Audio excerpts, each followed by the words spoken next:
नमस्कार, उत्तराखंड समाचार में आप सभी का स्वागत है। मैं हूं योगेश धस्माना। सबसे पहले इस वक्त के मुख्य समाचार।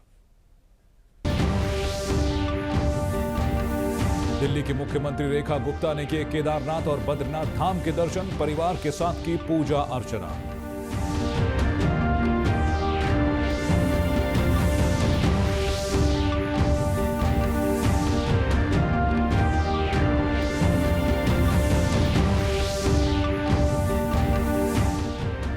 सांसद अजय भट्ट ने गोला पुल के अप्रोच रोड और अंतर्राष्ट्रीय स्टेडियम के सुरक्षात्मक कामों का लिया जायजा, अधिकारियों को दिए समय रहते गुणवत्ता के साथ काम पूरा करने के निर्देश।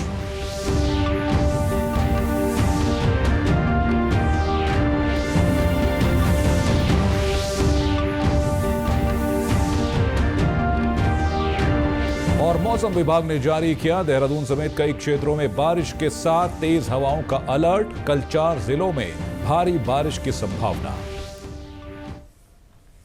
और अब समाचार विस्तार से। दिल्ली की मुख्यमंत्री रेखा गुप्ता ने अपने परिवार के साथ भगवान बद्री विशाल के दर्शन किए। उन्होंने पूरे देश की सुख समृद्धि के लिए भगवान बद्री विशाल से प्रार्थना की है। उन्होंने कहा कि बद्रीनाथ धाम के दर्शन उन्हें अत्यंत सुख की अनुभूति प्राप्त कर रहे हैं।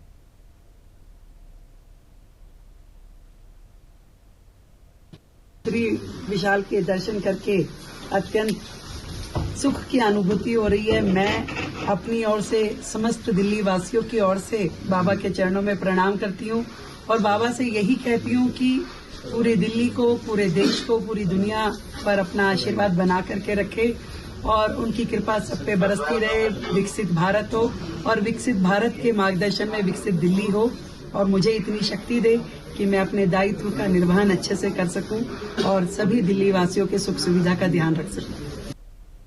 और आपको बता दें कि दिल्ली की मुख्यमंत्री रेखा गुप्ता ने आज सबसे पहले केदारनाथ धाम पहुंचकर सब परिवार भगवान शिव के दर्शन किए। इस दौरान केदारनाथ विधायक आशा नौटियाल ने दिल्ली के मुख्यमंत्री को केदारनाथ में जारी पुनः निर्माण कार्यों की विस्तार से जानकारी दी, जिसके बाद वे बद्रीनाथ धाम पहुंची और भगवान बद्री विशाल के दर्शन किए। नैनीताल उधम सिंह नगर सांसद अजय भट्ट ने गोला पुल की अप्रोच रोड और गोला पुल सहित अंतर्राष्ट्रीय स्टेडियम के सुरक्षात्मक कार्यों का अधिकारियों के साथ आज स्थलीय निरीक्षण किया है। केंद्रीय राज्य मंत्री ने बताया कि लगभग 1 अरब रुपए से सरकार सुरक्षात्मक कार्य कर रही है। उन्होंने अधिकारियों को गुणवत्ता का ख्याल रखते हुए बरसात से पहले बचाव संबंधित सभी कामों को पूरा करने के निर्देश दिए। वहीं सचिव, मुख्यमंत्री और कुमाऊं कमिश्नर दीपक रावत को सभी विभाग के साथ अधिकारियों के साथ कोऑर्डिनेशन बैठक करने के निर्देश दिए हैं। उन्होंने साफ किया कि बड़े बोल्डरों को प्रभावित इलाके के किनारे लगाया जाए ताकि बरसात में पानी के बहाव को कमजोर किया जा सके और नुकसान ना हो। माननीय मुख्यमंत्री जी ने दिल खोल के जो हमारी जनता चाहती थी, हम चाहते थे, इसके लिए पैसा दिया है। लगभग 37 करोड़ रुपए तो हमको स्टेडियम के लिए मिला है। 52 करोड़ रुपए NHAI ने दिया है। रेलवे का भी लगभग 30-35 करोड़ से कम नहीं है और 30 करोड़ करीब अभी हमको सिंचाई विभाग दे रहा है, सिंचाई विभाग को आ रहा है, वो हमको आपदा प्रबंधन विभाग से मिल रहा है, आपदा मद से। तो इस तरह से देखा जाए तो 1 अरब से भी ज़्यादा के काम मुश्किल से 1 किलोमीटर के रेंज में हो रहे हैं। अगर हम गोलाई में नापेंगे तो 1 किलोमीटर का रेंज है।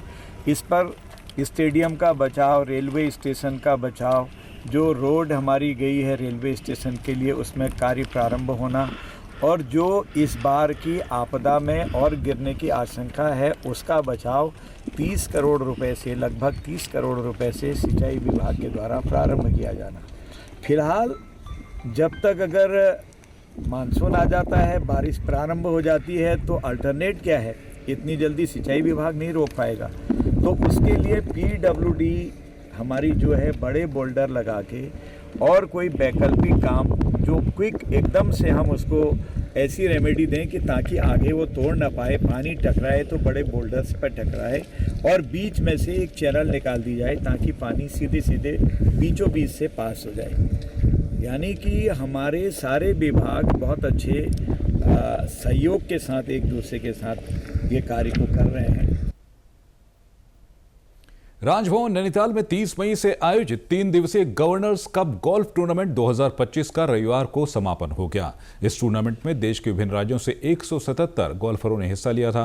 राजभवन नैनीताल में आयोजित पुरस्कार वितरण कार्यक्रम में राज्यपाल ने टूर्नामेंट में विभिन्न वर्गों के विजेताओं और उप विजेताओं को पुरस्कृत किया। राज्यपाल ने सभी विजेताओं को बधाई देते हुए कहा कि राजभवन गोल्फ कोर्स में खेलने का अनुभव सिर्फ एक खेल नहीं बल्कि उत्तराखंड की सांस्कृतिक, प्राकृतिक और अतिथि परंपरा से जुड़ने का मौका भी है। राज्यपाल ने उम्मीद जताई कि देश के विभिन्न भागों से आए गोल्फ खिलाड़ी और उनके परिजन उत्तराखंड की सुंदरता और मेहमान नवाजी को अपने साथ लेकर जाएंगे और इससे राज्य का पर्यटन प्रचार भी होगा। उन्होंने ये भी कहा कि आगामी सालों में टूर्नामेंट को और अधिक प्रभावी और भव्य बनाने के लिए लगातार कोशिश की जाएगी। कर्णप्रयाग विकासखंड के सिमली क्षेत्र की आराध्या देवी मां चंडिका देवी की दिवारा यात्रा का आज समापन हो गया है। 9 दिवसीय बन्यात महायज्ञ का आयोजन गोल गोविंद गुणसाई राजराजेश्वरी चंडिका माता मंदिर समिति द्वारा किया गया है। दिवारा यात्रा समिति के अध्यक्ष हेमंत टाकला का कहना है कि बन्यात कार्यक्रम में दूर दूर के भक्त व ध्यानियां माता के दर्शन का आशीर्वाद प्राप्त कर रही हैं।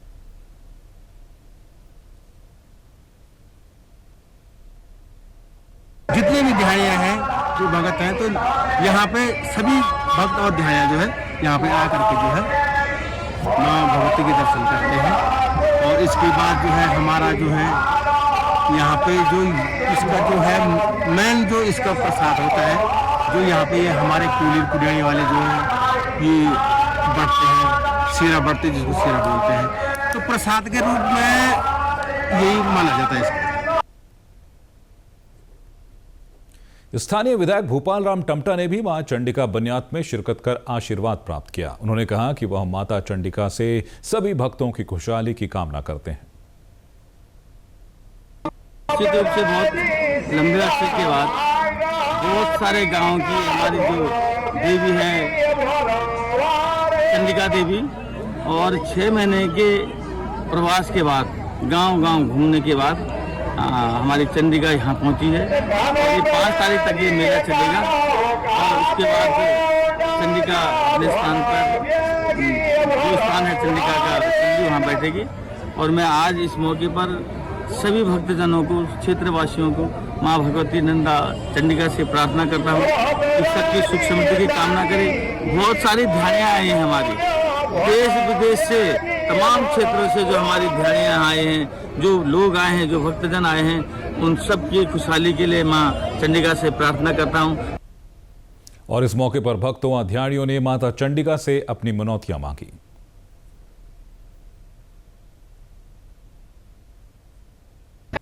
यहाँ पे जय माँ चंडिका का बनेत्र होने जा रहा है, तो अभी 10 महीने पहले माँ चंडिका बाहर आई थी और पूरे क्षेत्र का भ्रमण माँ चंडिका ने किया है और सभी ध्यानियों को अपना आशीर्वाद दिया है।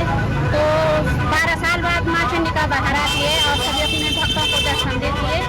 तो अभी तो इस बार 14 साल में माँ चंडिका बाहर आई है और मैं माँ चंडिका से यही प्रार्थना करती हूँ कि सभी भक्तजनों पे अपना आशीर्वाद बनाए रखें। बात की वो हम राजी खुशी रखी सारे उत्तराखंड के हम मेरठ बेटी आया से अचानक माँ का दर्शन हो, पता नहीं कन के सौभाग्य प्राप्त हो, तुरंत पहुंची। जो हमारे आज ही माँ की आगे हम तुरंत ही पहुंचे। आज मेरा भी नहीं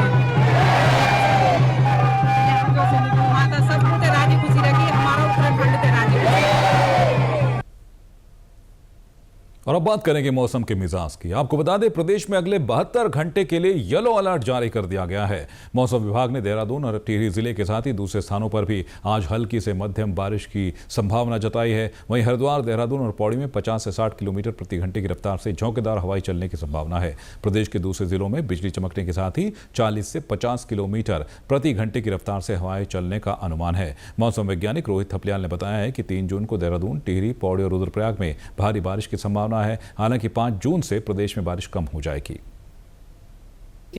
आज 2 जून हो गई है, तो आज जो है उत्तराखंड के देहरादून और टिहरी जनपद में अनेक स्थानों पे हल्की से मध्यम वर्षा मिलने की संभावना है, जबकि जो अन्य जनपद हैं वहाँ पर भी कुछ स्थानों पे हल्की से मध्यम वर्षा मिल सकती है।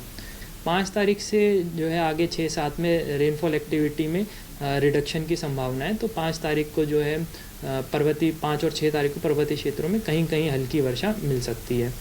चेतावनी की बात करें तो जो आज 2 तारीख है, 2, 3 और 4 को उत्तराखंड में जो उत्तराखंड के जनपदों में कहीं कहीं गर्जन के साथ बिजली चमकने और तेज़ झोंकेदार हवाएं चलने की संभावना है। तो इसमें आज जो है देहरादून, पौड़ी और हरिद्वार जनपद है, वहाँ पर हवाओं की गति 50 से 60 किलोमीटर प्रति घंटा तक हो सकती है, जबकि अन्य जनपदों में जो हवा की गति 40 से 50 किलोमीटर प्रति घंटा तक हो सकती है। और जो है 3 और 4 तारीख को भी जो है उत्तराखंड के जनपदों में थंडरस्टॉर्म के साथ जो लाइटनिंग और जो गस्टी विंड जो 40 to 50 kmph मिलने की संभावना है। इसमें भारी वर्षा की बात करें तो कल के लिए 3 तारीख के लिए जो है उत्तराखंड के देहरादून, टिहरी, रुद्रप्रयाग या पौड़ी जनपद है, वहाँ पर कहीं कहीं भारी वर्षा भी मिल सकती है। और इस पर ज़्यादा जानकारी के साथ हमारे साथ जुड़ रहे हमारे संवाददाता आशीष रमोला। आशीष, आपसे जानना चाहेंगे, जिस तरीके से येलो अलर्ट की बात कही है मौसम विभाग ने और अगले 72 घंटों के लिए ये बात कही है, क्या जानकारी है? अगर अगले उत्तराखंड की अगर बात करी जाए तो अगले 72 घंटे जो है वो येलो अलर्ट यहाँ पे जारी किया गया है।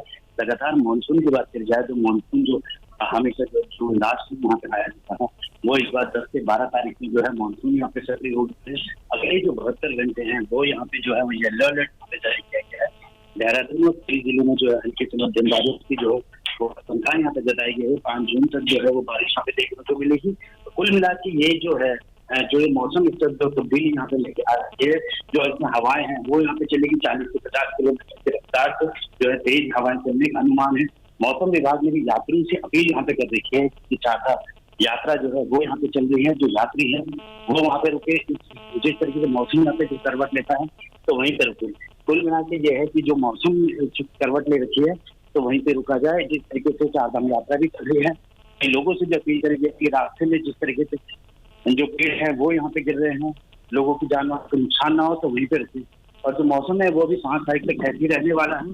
टिहरी, पौड़ी और रुद्रप्रयाग में जो है वो भारी बारिश की संभावना यहाँ पे जताई गई है। 5 जून से अगर बात करी जाए तो जी आशीष, लगातार अपडेट लेते रहेंगे आपसे। प्लीज पूरी जानकारी देने के लिए आपका बहुत बहुत शुक्रिया। और इसी के साथ अभी तक के समाचार समाप्त हुए। दूरदर्शन समाचारों से आप जुड़े रहें। मिलते हैं एक बार फिर शाम 5 बजे के बुलेटिन में। तब तक के लिए दीजिए इजाजत। नमस्कार।